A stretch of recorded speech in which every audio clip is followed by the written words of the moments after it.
بسم اللہ الرحمن الرحیم۔ السلام علیکم۔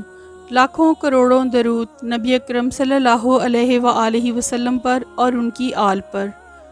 دعا کرنے سے پہلے کوئی نیک عمل ضرور کرنا چاہیے، مثلاً کچھ صدقہ خیرات کر لیں، کسی بھوکے کو کھانا کھلا دیں یا نفل نماز اور روزوں کا اہتمام کریں، اور اگر خدا نخواستہ کسی مصیبت میں گرفتار ہو جائیں تو اپنے اعمال کا واسطہ دے کر دعا کریں جو آپ نے پورے اخلاص کے ساتھ صرف خدا تعالیٰ کے لیے کیے ہوں۔ اللہ تعالیٰ قرآن مجید میں ارشاد فرماتے ہیں، ترجمہ: اسی کی طرف پاکیزہ کلمات چڑھتے ہیں اور نیک عمل انہیں بلند مدارج طے کرواتے ہیں۔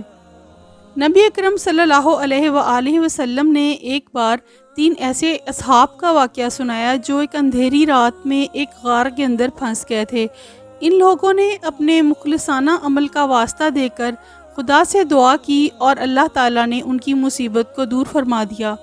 واقعہ یہ ہوا کہ 3 ساتھیوں نے ایک رات ایک غار میں پناہ لی۔ خدا کا کرنا ایسا ہوا کہ پہاڑ سے ایک چٹان پھسل کر غار کے منہ پر آ پڑی اور غار بند ہو گیا۔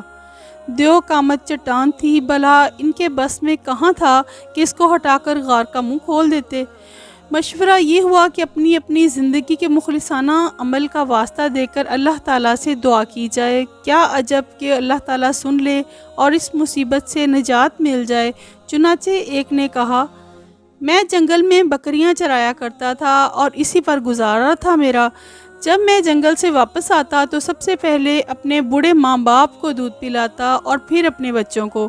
ایک دن میں دیر سے آیا، بوڑھے ماں باپ سو چکے تھے، بچے جاگ رہے تھے اور بھوکے تھے، لیکن میں نے یہ گوارا نہ کیا کہ ماں باپ سے پہلے بچوں کو پلاؤں، اور یہ بھی گوارا نہ کیا کہ والدین کو جگا کر تکلیف پہنچاؤں۔ چنانچہ میں رات بھر دودھ کا پیالہ لیے ان کے سرہانے کھڑا رہا۔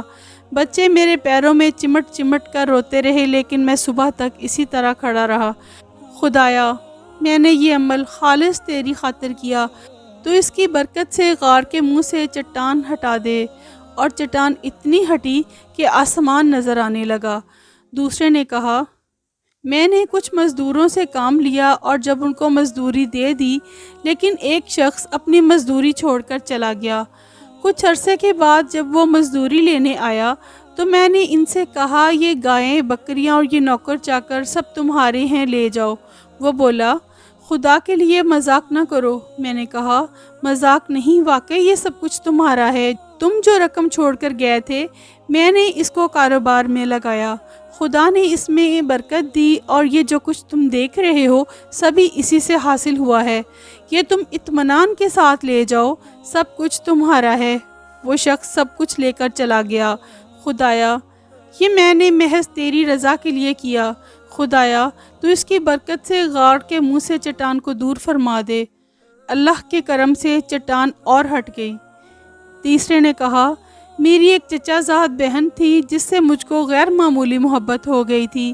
اس نے کچھ رقم مانگی، میں نے رقم مہیا کر دی، لیکن جب میں اپنی ضرورت پوری کرنے کے لیے اس کے پاس بیٹھا تو اس نے کہا، خدا سے ڈرو اور اس کام سے باز رہو۔ میں فوراً اٹھ گیا اور میں نے وہ رقم بھی اس کو بخش دی۔ اے خدا، تو خوب جانتا ہے کہ میں نے یہ سب محض تیری خوشنودی کے لیے کیا۔ خدایا، تو اس کی برکت سے غار کے منہ کو کھول دے۔ اللہ نے غار کے منہ سے چٹان ہٹا دی اور تینوں کو اللہ تعالیٰ نے اس مصیبت سے نجات بخشی۔ اللہ تعالیٰ ہم سب کو اسلام کے سچے اور سیدھے راستے پر چلنے کی توفیق عطا فرمائے اور ہمارا خاتمہ ایمان پر فرمائے۔ آمین ثم آمین یا رب العالمین۔